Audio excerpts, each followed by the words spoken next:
March 8, 2019, London. My dearest Natalie, we first wrote each other on December 22nd, 2018, some days before Natale Domini, Latin for Christmas, and beautifully, the feast day you are named after.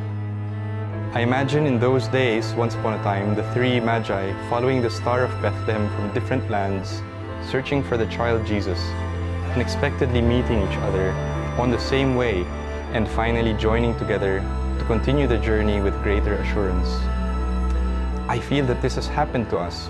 We found in one another the perfect travel companion on the road to Jesus, Mary, and Joseph. Coincidentally, the day we first met in person, December 30, 2018, was the Feast of the Holy Family. And on that day, I admit, I fell in love with you at first sight. Natalie, my love, you are my constant joy, my star of Bethlehem. We must have been made for each other, to help one another, and to follow Christ closely together. That is why the purest desire I have ever felt in my life is my desire now to marry you.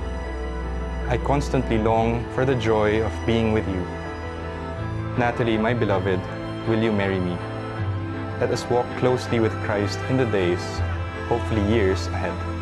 Love, Juan.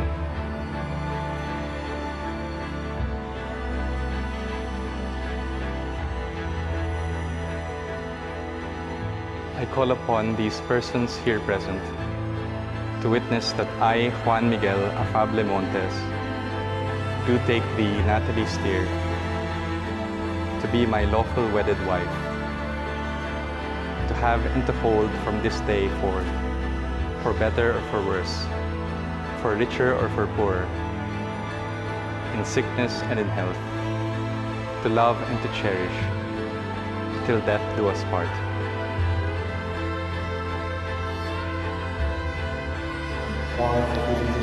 Juan, I give you this ring. As a sign of our marriage. As a sign of our marriage. My body I honor you. With my body I honor you. All that I am I give to you. All that I am I give to you. And all that I have I share with you. All that I have I share with you.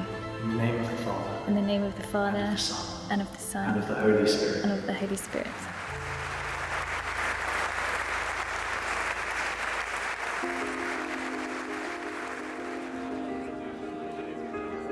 It was only 8 months ago that Natalie phoned us to let us know that she had found a man. We wanted to know how she met this man, and she told us it was on the computer. On the 27th of January, so it's just 3 weeks after we're told, Juan comes down to see us for the first time. And we had a lovely time. But it was obvious to me that Juan was itching to have a word with me. I've never known a man on hot bricks like he was. Well, he tells me he's very keen on Natalie and he wants her to be his wife.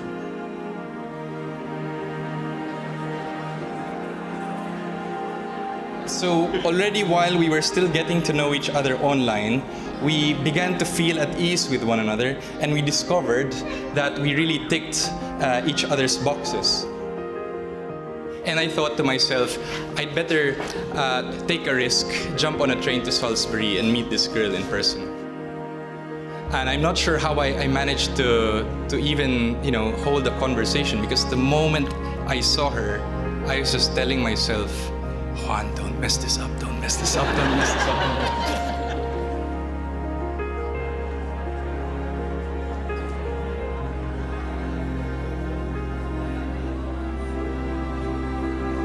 I knew from the minute I met Natalie that you guys were a great couple and had all the potential to get married. I think it was almost an instant reaction. I felt like that. And I think one thing which really touched me was that I noticed this friend of mine, Juan, he was suddenly taller, stronger, more handsome, funnier than he had ever been before.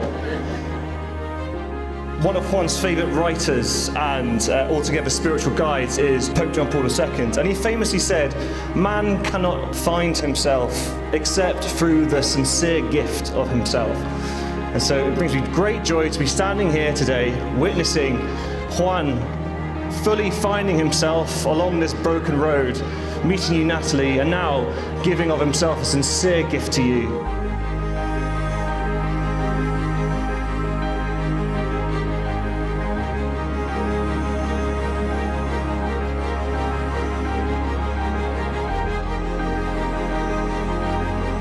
On the first time when we had this man-to-man talk, Juan said to me, I've got to get this right, he told me that he loved Natalie as soon as he saw her on the station platform.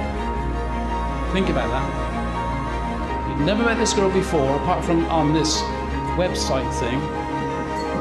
And he saw her on the station. She came to him under the clock at Waterloo Station, correct? And he loved her. Now that's love at first sight, and that's wonderful. It's wonderful when you can love somebody.